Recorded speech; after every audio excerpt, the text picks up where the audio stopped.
What's good with it? It's your boy, Simon Phoenix. This is Shots Fired Podcast. What up? What up? What up? Shoot your shot. Gun Rules Finest Podcast. That's right. Shots fired. Bang, bang.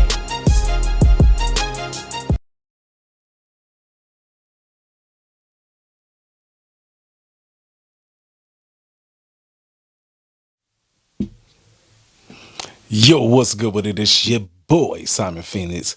Shots Fired Podcast, Sunday Night Rant. If you are new to the program, then the information here is how you're going to get your topic on the show. And this is a topic-driven show. All right, get it, got it, good. Let's get it popping. Okay, so the first one on the docket today says, yo, Simon Phoenix, did you watch the interview with Ali of the Saint Lunatics recently with Vlad? Yep. So I know you're probably asking that because there's been a lot of shorts of this. And let's just say the conversation between these two gentlemen is cordial at best, but there seems to be a lot of animosity. Now, my thing is this. Ali talks as if he was the architect.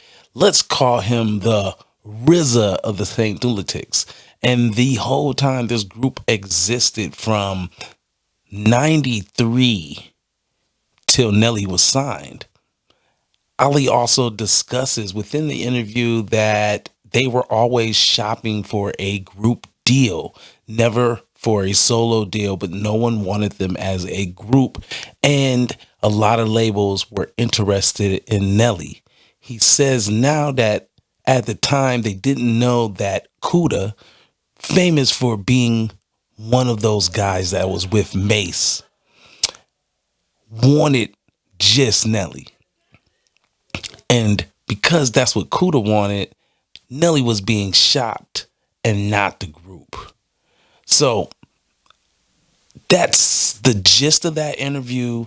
And it is based off an interview where Nelly had like 2 years ago, where Nelly basically says that he was tired of carrying the Saint Lunatics for 10 to 15 years. And when someone calls him, they call him for a Nelly show, not a Saint Lunatic show. He tired of carrying their dead weight. Now, with all that damn backstory, what is my real thoughts behind it? Man, my real thoughts is this. Number one, when you get to having a conversation about Nelly as a hip hop artist, for a lot of people who enjoy hip hop, Nelly is, for lack of any way nice to say it, the sexy rap guy that can't rap. His difference in sound is what got him to pop. But a lot of dudes would say that's not what they were listening to in their car. And I'm not saying you wasn't a man locally. And I'm not saying that you didn't have platinum plaques or you're not worth $40 million. Because we all know you are. But when you look at Nelly's work, most of Nelly's songs that you like is very R&B heavy songs. Very pop songs. Very not gangster, I'm selling dope. Very not, hey, I'm trying to enlighten you. Very not, I am lyrically gifted. I'm just keeping it a buck with you. Nelly is hip hop's pop. Nelly is LL without lyrical substance. That's who the hell Nelly is. Let me repeat that again. Nelly is LL without lyrical substance. He's girl eye candy. So yes, I can understand why a label tried to pump, pick, and blow him up. Because pumping him up, picking him, and making him the man was a easy sell. But y'all knew that boy was corny when he was out here with Tim McGraw. Y'all knew it. Y'all knew that boy was corny when you thought about the lyrics to E-I, E-I, uh-oh. Yeah, you thought about it. You knew it was corny, but it was your guilty pleasure. Most people's favorite song with Nelly is It's Hot in Here. It is the perfect club song, the perfect talk shit while she grind on you song. But outside of that, how many of y'all really was banging Dilemma outside of the ladies? I got time, I'll wait. So when you think about it, yes, everything I'm saying is probably resonating with you. Nelly was the new wave LL with less lyrical punch. So is Ali a hater? For a lot of us, we won't really know because we weren't really there. But we can speculate that if Ali's telling, let's say, 50% of the truth, that he picked the majority of the beats, that he wrote a large portion of the hooks, if he was there working through the first album for Nelly, he was there working through the second album for the Saint Lunatics, that yes, if you are Ali and now it's time to do my project and you're nowhere to be seen, you are not helping pub or push my album, you are not going to be on the lead single. Yes, it does come off as if you used us as the group as a stepping stone, and if someone chose you, you picked you over us. That's what it comes off as. Is this true? Who knows? But Ali's stance is that you have always been for self. And that is the major issue. That is the problem. That you are the selfish one in the scenario. Again, I have no clue. I'm saying now, I have no clue. I'm just stating the obvious that Nelly popped for a very particular reason.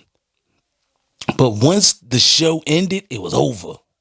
There was no comeback, none of that. It was over. And a lot of that to me is based on, yo, bro, you made a lot of songs that girls liked. And when your time as their sexual guy with the songs they could sing along to was over, it was over. And that was all it was going to be. And unfortunately, your squad feel that you did them dirty. Now, do I believe you should carry dead weight forever? No. But I do understand that your team makes you the MC you are. I often tell people this about Tupac. When you look at that All Eyes on Me album and you find out later that everybody on Death Row gave their singles to that album, it makes sense. It totally makes sense why that album goes so hard if you got to get the best out of everybody to put it in one album. So if Nelly did that with his first album, if Nelly did that with his second album, then yeah, it's not really hard to see what that would look like if you had your whole squad put all their hard work and effort into making it pop with you, and then you not return the favor. So who knows? That's just my 2 cents on that shit. Let's get off into the next one. Now, this next thing is just outrageous. So I was sent 17 different people commenting about celebrity divorces. So we have Remy Ma and Papoose, which they aren't divorced yet. So I don't know why y'all think that, but they have a rumor that Remy Ma is cheating on him. Now, for me, I'm shocked that Remy Ma would cheat on a man that held you down while you was locked up, that has done everything to be a good man in the public eye. I don't know how he treats you behind closed doors, but publicly, he's always came off as a great guy. This the dude you gonna cheat on? Now, they said that this rumor is not true. This is speculation by those of you who do what I do now. So maybe y'all done got it wrong. I hope y'all got it wrong. A lot of us who pay attention to hip hop and see the couples that go on, a lot of us was rooting for that couple based on they've been together for like 7-8 years now. So, you know, a lot of us was rooting for that. But if it comes out concretely that she's cheated on him, man, that makes her dusty as hell. You cheated on a dude that did a bid with you? Man, you worthless. I'm just saying. So then the next couple that is supposed to be getting divorced is Jeannie Mai and Jeezy, the snowman. A lot of people thought this relationship wasn't going to last anyway, and they've been together for about 2 years. A lot of people thought this relationship was going to go down the toilet, but some of us thought that Jeannie Mai might be a good look for Jeezy, that she is entwined in part of entertainment that he necessarily isn't in, and she may can open some opportunities and doors. She's beautiful, and we felt like that might be a good look for the snowman. But what it's turned out to be is it is no more. It's ending. It's a wrap. And they say Jeezy filed for it. Now, the blogs have been talking top shelf shit. Let me tell you, you've heard everything from Jeezy getting rid of her because she's crazy, to everything that she is a psychopath, to she does not have any money. That's right, she broke. I have no clue if any of this is true, but I'm saying y'all going ham on Jeannie Mai. You even starting to see the memes where black girls are doing the microaggression, where they have Kim Kardashian, Jeannie Mai, and two other non-black women with black males being like, you should have picked us. It is getting thick with the dirtbag behavior. Who knows if they're going to actually go through with this? Like, they said he filed, but they haven't went to divorce court, so none of this is solidified. And then a lot of people are even talking more shit, saying that she's begging him not to leave her. So y'all sending me all this divorce people shit is like, I don't know where this going. I never pay that much attention to these type of people, at least not their relationship shit. I wait for it either to fall apart or we celebrating 20 years together. That's me.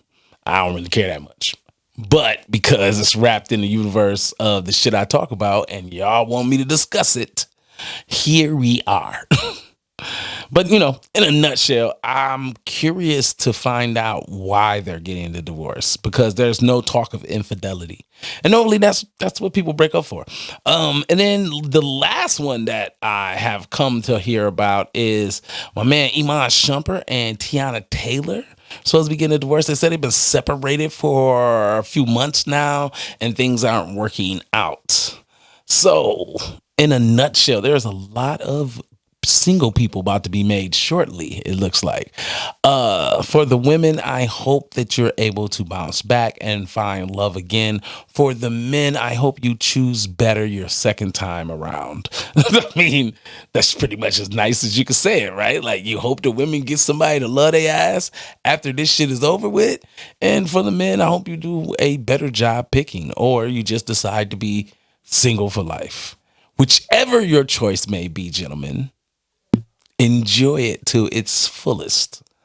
So that is it. I don't have any more dirtbag questions that you guys have sent me this week. I do have one comment though. Person says, yo, Simon Phoenix, will you shout out that I believe you're right when you say Grand Rapids MCs pound for pound can destroy most places. Hey, if one person believes, that's all you need, right? You just need one person to ride with you. All right, I've been Simon Phoenix. This has been the Sunday Night Rant. Holla at your boy. I'm gone.